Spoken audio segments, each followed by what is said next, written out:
Bonjour tout le monde, c'est Manon. Aujourd'hui, je vais vous montrer une technique que j'ai découvert par hasard sur YouTube. Une fille qui utilisait les pochettes à plastifier pour faire complètement autre chose. Mais à un moment donné, il y a une idée qui m'a popé dans la tête. Et ça l'a popé dans la tête de Karine Roxy aussi, du groupe Cricut Québec et Francophonie. Je me suis dit, si je prends juste la pochette, que je la passe dans mon lamineur, après ça, je peux sublimer dessus. Donc, ça fait un genre de vitraux. Je me suis essayée, ça a fonctionné. Donc, c'est ce que je viens vous montrer ici. Vous pouvez utiliser votre Cricut Design Space si jamais vous voulez faire un print and cut. Vous choisissez l'image que vous voulez. Ici, j'ai une image tout à fait standard et une image de style vitraux aussi. Tant que vous restez dans les limites du 6.75 pouces par 9.25 pouces de Cricut, vous pouvez faire un imprimé puis découper sans aucun souci avec votre Cricut. Moi ici aujourd'hui, je ne prendrai pas cette technique-là. Ce que je vais faire, c'est que je vais aller dans Silhouette Studio. Dans Silhouette Studio, j'ai mis mes deux mêmes images et je les ai mis pour qu'ils soient à peu près moitié-moitié sur une feuille. Donc, moi, ça va me suffire pour la grandeur que je veux ici.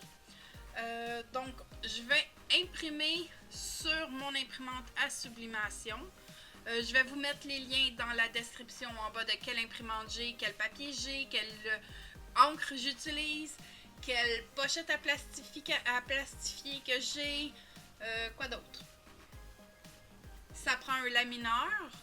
Pas obligatoire, mais de préférence parce que si vous voulez laminer la pochette juste avec la presse, personnellement, je trouve que c'est pas l'idéal. Je trouve que ça fait des bulles. Il doit y avoir des trucs pour pas que ça fasse de bulles. Moi, pour l'instant, j'ai pas trouvé. Donc, je passe mes feuilles au lamineur. Donc, je fais juste imprimer et je choisis mon imprimante à sublimation. Je n'ai pas besoin de faire miroir puisque mes configurations d'imprimante le sont déjà. Sauf si jamais vous avez besoin de faire miroir avant. Donc, juste faire ce qu'il faut dans Cricut Design Space de faire miroir. Ou on peut-tu avec le... Bonne question. Je sais même pas si... Oui, ça se fait aussi. Donc, on a juste à faire miroir avec le Design Space. Donc, moi, c'est imprimé. Et on va passer. Donc, pour faire le petit projet, on a besoin des pochettes de pellicule thermique, donc des feuilles à plastifier. Moi, c'est la marque Scotch. Il nous faut un lamineur, nos images qu'on va laminer. J'ai ma Easy Press, première génération seulement. Donc, elle va seulement en 360 maximum et je vais presser pour 120 secondes.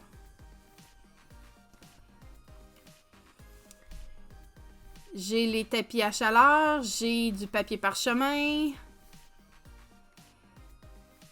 Donc ici, je vais juste plastifier ma pochette. Je ne mets pas le papier à l'intérieur, je fais juste le mettre à l'endos pour pouvoir solidifier la pochette parce que ça m'est arrivé quelques fois que la pochette a resté pris dans le rouleau à l'intérieur. Donc, le temps que ça va passer, je vais préparer mon image. Je vais juste la couper. Je laisse les contours blancs sans souci, puisque sur le blanc, il n'y a pas d'encre, donc ça ne va pas se transférer.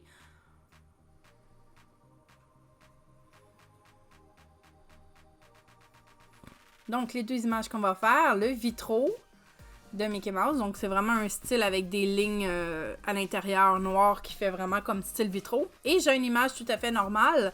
Donc, pour vous montrer que ça fonctionne aussi avec une image, ça va juste devenir plus transparent.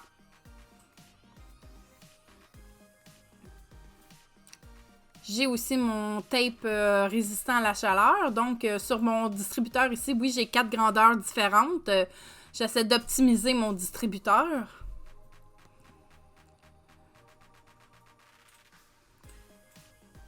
Donc, j'attends que la pochette soit sortie. Ça devrait pas être bien long.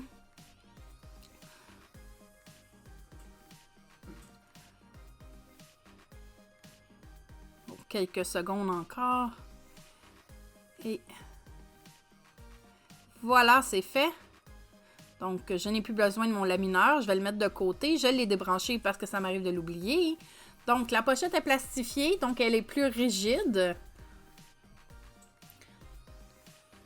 Là, je vais juste regarder avec les images que j'ai pour séparer parce que je vais couper directement ma pochette en deux.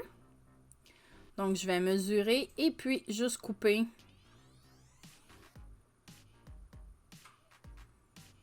Les grandeurs ne me dérangent pas vraiment. Je laisse en masse de place autour parce que je vais recouper après ma pochette pour faire un beau contour autour de mon faux vitrail. Donc, je vais prendre mon tapis de Cricut. Le papier parchemin, à ne pas oublier parce que si vous oubliez, des fois, l'encre se transfère. Comme vous pouvez voir à droite de mon tapis, j'ai comme une écriture et c'est de l'encre qui a été transférée. J'aime bien plier mon papier en deux, donc ça me fait... J'ai pas besoin de prendre deux papiers. Je fais une petite sandwich.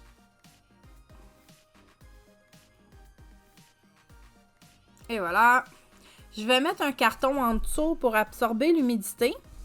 Je n'utilise pas le papier Teflon justement à cause de ça parce que ça fait beaucoup d'humidité dessous mes projets. Donc, je vais coller mon image avec le papier collant résistant à la chaleur sur mon plastique directement. Donc, si votre image est plus grande que votre presse et que vous allez devoir presser plus qu'une fois, l'idéal, c'est de vraiment le taper pour pas que ça bouge. Moi, ici, je les ai faites de façon à ce qu'ils soient de la même grandeur que ma presse. Donc, j'ai pas besoin de mettre énormément de tape. Car je sais que ça va pas bouger tant que ça.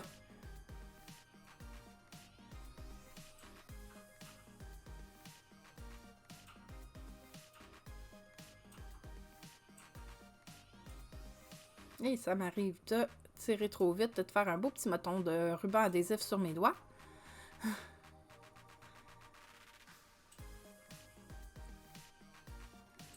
Donc, je mets sur mon papier carton, je mets la sublimation, le papier sublimation vers le haut, donc sur le dessus. Je mets dans la pochette, dans la sandwich de papier parchemin et je mets ma presse dessus. Et je m'assure que tout l'emplacement est couvert et je pars pour 120 secondes.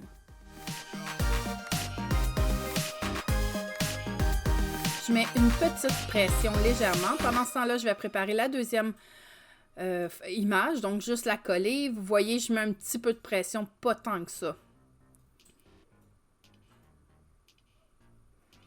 Et voilà, c'est prêt. Comme c'est du plastique et qu'en plus qu'on met de la chaleur dessus, plus ça déforme, j'aime bien, là, c'était possible pour moi de changer complètement de tapis. Donc, j'ai pris mon autre tapis pour faire le deuxième.